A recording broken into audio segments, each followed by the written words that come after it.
নমস্কার, জনরব মিডিয়া থেকে শুক্লা গাঙ্গুলি। 8ই সেপ্টেম্বর 2025, সাউথ সিটি। আমরা অর্থাৎ জনরবের ক্যামেরা পৌঁছে গেছে বিধাননগর সিটি সেন্টারের পাব অ্যান্ড গার্বে। চলুন আমরা সেখানে একটা চমকের অনুষ্ঠান আছে, সেই চমকের অনুষ্ঠানে কি হলো চলুন আমরা আগে প্রবেশ করি অনুষ্ঠানে। পুজোর আগে মনামি ঘোষ আমাদেরকে কিছু না কিছু গিফট দেয়, সেই গিফটটা সারা পুজো জুড়ে চলে, সারা বছর চলতে থাকে। তো আমিও সুপার এক্সাইটেড। অ্যান্ড প্রথমে এম এন্টারটেনমেন্টের লঞ্চ সেখানে হয়েছিল, এবং একটা প্রোডাকশন হাউস যখন লঞ্চ করা হয়, একটা মিউজিক্যাল ভিডিও যখন লঞ্চ করা হয়, তখন কিন্তু অনেক কিছু প্ল্যানিং মাথায় রেখেই শুরু করা হয়। সেই নিয়ে আমরা অনেককে দেখছি পোস্ট করতে, ভিডিও করতে, রিলস করতে, এবং সবাই ভাবছে যে নতুন কিছু আসতে চলেছে। তো জ্যান, আই উড রিকোয়েস্ট সৈকত দাদা to please come on stage.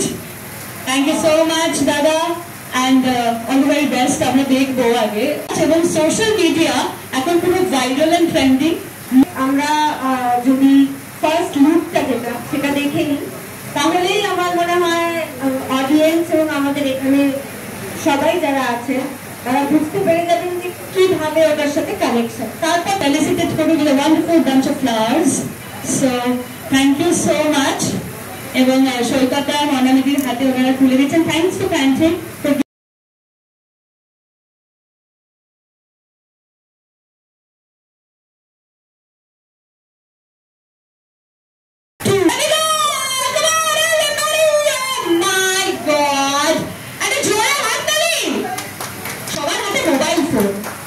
এবং এই যে অপূর্ব লাগছে এবং কলকি লেখা এবং এই হাতের মধ্যে নীল, এবার রহস্য আস্তে আস্তে উন্মোচন করবে। 10 তারিখে টিজার বেরোবে, ডেট আমাদের 15 তারিখে মিউজিক ফিল্মটা লঞ্চ হবে। ফিল্মটা দেখতেই পাবেন। ভাবনাটা আগে থেকে বলা পসিবল না, কিন্তু আমি এটা বলতে পারি যে আমরা একটা নতুন কিছু করার চেষ্টা করেছি। আর মানে মিউজিক ভিডিও হিসাবে এরকম ভাবে আগে কখনো কলকাতায় কাজ হয়নি। তো আমরা একটা চেষ্টা করেছি দর্শকদের, মানে লাস্ট গানটা আমাদের এতটা হিট ছিল, তার এক্সপেকটেশন লোকে অনেক হাই হয়ে গেছে।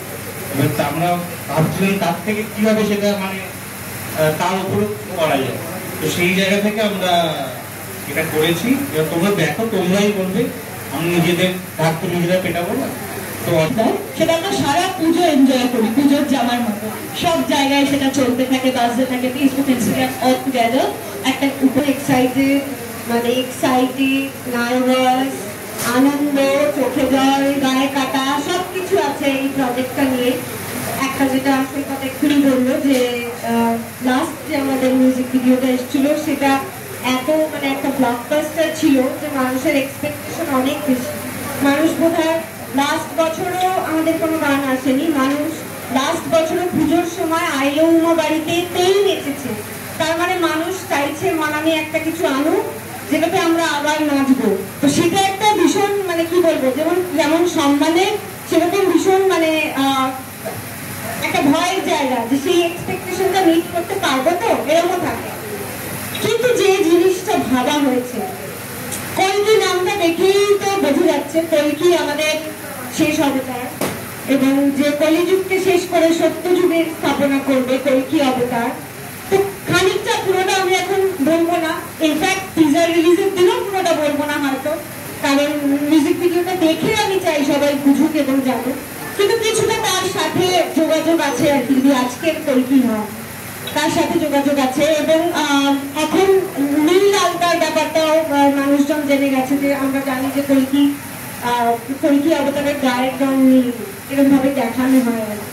তো সেজন্য আমাদের কলকি লেখাটাও ব্লু, এখানেও নীল আলতা আমার হাতে আছে।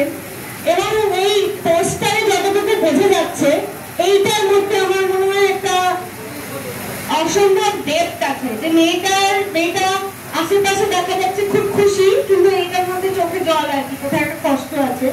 ওটাতে মনে হচ্ছে তো একটা মানে ঝড় আসছে, একটা উদ্দাম, যেটাকে বলে উদ্দাম নৃত্য বা যাই বলো, সেই ঝড়টা ওর ভেতর চলছে। আর এটাতে মনে হচ্ছে যে সবকিছুর ভেতরেও, সবকিছু হওয়ার পরেও দারুণ পজিটিভ আর কি।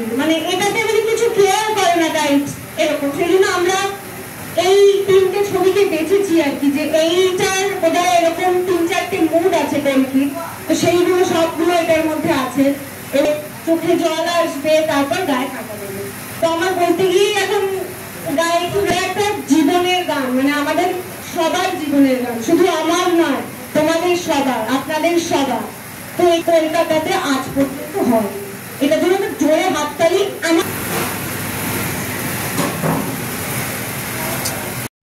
মা আসছেন, সুতরাং আমরা খুবই আনন্দিত। কখনো গুনগুন করে গান গাইছি, কখনো আনন্দে নানা রকম প্রাকৃতিক সৌন্দর্য উপভোগ করছি। প্রকৃতি এখন খুবই সুন্দর, কারণ মা আসছেন। আপনারা শুনলেন কল্কি সম্পর্কে, মনামি খুব সুন্দর করে বললেন।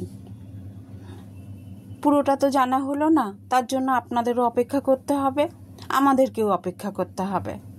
10ই সেপ্টেম্বর টিজার লঞ্চ আছে, অবশ্যই পরের অংশ আপনাদের জন্য নিয়ে আসবো। আপনারা দেখছেন জনরব মিডিয়া।